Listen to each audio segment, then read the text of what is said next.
So, doctor, what's the deal with obesity, weight gain, and the injections that are now available on the market, which a lot of people are using to lose weight? And now there are also pills from the same drug family as those injections, made for weight loss. So, are they safe or not? How should I use them? What are their side effects? What are the conditions I need to make sure are met before I start using them, so I can know if they're even suitable for me or not? No. So how do we actually classify obesity and being overweight in the first place? So, for example, if my BMI is 28, should I use it or not? Or if my BMI is 40, should I use it or not? And is it the best option for me right now or not? These are a collection of the questions and inquiries you sent us, so we can talk about obesity and its treatment, especially now that there are very effective and widely available medications for obesity that are approved by the Food and Drug Administration and the World Health Organization. Let's start in order. First of all, your BMI shouldn't reach 25. If you want to know what BMI is and how to calculate it, send us a question and I'll make a full video explaining how to calculate it. BMI is the ratio of your weight to your height, and ideally we shouldn't reach 25. If we reach 25 or go above that, we're starting to enter the overweight category. We call it overweight, not obesity. Obesity starts from 30 and above. Now, should we use these medications starting from obesity? But not everyone with obesity should use them. We have other options to try before thinking about medication. Let me tell you, our goal is to avoid using medication if possible. When BMI reaches 35, we shouldn't rush into using medication. So between 30 and 35, we also shouldn't rush. But if you have diabetes along with obesity, we might need to act quickly even if your BMI is 30, and sometimes even from 27 if there are other chronic diseases besides diabetes. We consider the situation carefully. For example, someone might have joint problems or spinal issues and a BMI of 30 or 31, so they can't exercise or burn calories and they have to rely on diet. Sometimes people can't lose weight consistently, so we have to turn to medication and start using it. So we've agreed that from 25 to 30, that's considered overweight. It's better not to use medication for that. It's best to manage your weight at that stage with diet and exercise. So we can set up a plan to lose weight gradually. Now, what does gradually mean? And what does quickly mean? Because some people, guys, when they start in the first month, they might find they've only lost half a kilo. They say, no, this isn't working for me, doctor. This plan has failed for me.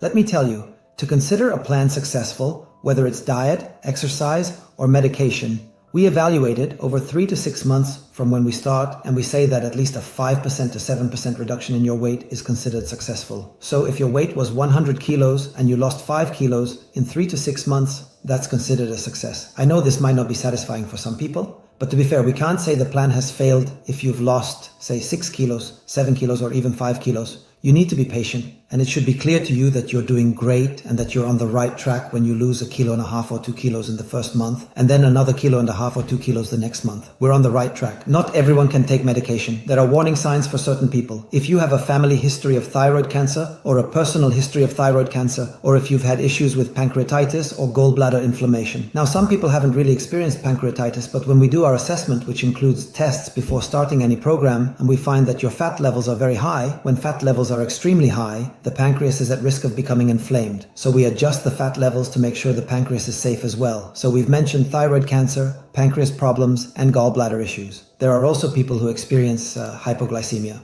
and that's a big problem. Why? Because a large part of these medications work on regulating blood sugar, to the extent that some of them are actually diabetes medications that we give to people with type 2 diabetes. So this profile isn't suitable for these types of medications, especially the ones that work over a week. There are types of injections like Mounjaro and Ozempic that work for a week. We worry about these people. If you have episodes of low blood sugar and we give you the injection without properly adjusting your diet, you could experience prolonged hypoglycemia, which might require hospitalization and close monitoring until we resolve the issue. That's why there are medications from the same family as these injections that can be taken daily, whether as injections or pills. The effect of these medications on blood sugar is a bit less. So even our choice of whether the medication is taken daily or weekly makes a difference for your condition and your health safety. Now, these medications are very expensive. They can cost from $3,000 to $10,300 per month, or from $3,000 to $14,000. So they require a budget. Some people can afford them and some people can't. We use them for 2 or 3 months and then stop. But ideally, we take them for a longer period. That's why you need to discuss this situation thoroughly with your doctor. Don't tell yourself, well, I have enough money for 1 month, so I'll buy it for a month and then stop. If you do that, this plan won't work. The doctor needs to plan everything out for you.